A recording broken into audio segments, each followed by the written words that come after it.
This morning, a delicate ceasefire as the U.S. and Iran head towards negotiations. President Trump announcing that, quote, subject to the complete, immediate, and safe opening of the Strait of Hormuz, he would agree to, quote, suspend the bombing and attack of Iran for a period of 2 weeks. The president labeling the agreement a double-sided ceasefire, which would allow for peace talks, while adding that the U.S. has, quote, already met and exceeded all military objectives in Iran. This morning, Vice President J.D. Vance saying the U.S. will work with Iran, but warning, if they're going to lie, if they're going to cheat, if they're going to try to prevent even the fragile truce that we've set up from taking place, then they're not going to be happy. The Iranian regime casting the ceasefire as a victory against American aggression, vowing to maintain control of the critical oil shipping lane, the Strait of Hormuz. But overnight, the president posting that the U.S. will, quote, be helping with the traffic buildup there.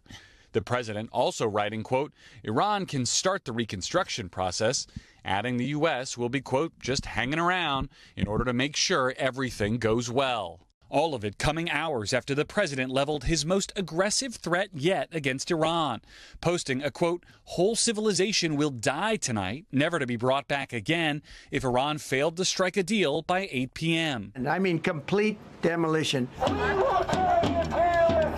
Mr. Trump's threats against Iran's civilian infrastructure, including bridges and power plants, drawing protests outside the White House and rare rebukes from some Republican allies. I do not want to see us start blowing up civilian infrastructure. We are not at war with the Iranian people. We are trying to liberate them. Overnight, Democrats criticizing both the ceasefire deal and the methods the president used to achieve it. The combination of the threat of war crimes along with the outcome of this so-called ceasefire, it's just really hard to get your head wrapped around.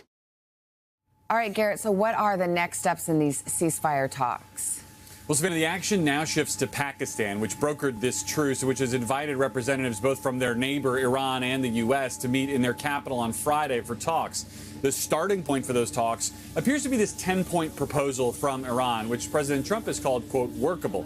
But in it, Iran demands sanctions relief, the removal of all U.S. troops and bases from the region, and to keep functional control over the Strait of Hormuz, all of which are serious sticking points. And that's before negotiators even get to things like Iran's nuclear and missile programs. The White House has not yet confirmed who from the U.S. will attend these talks, but they'll clearly have their work cut out for them. Savannah? A lot of work to be done there, Garrett. Thank you very much.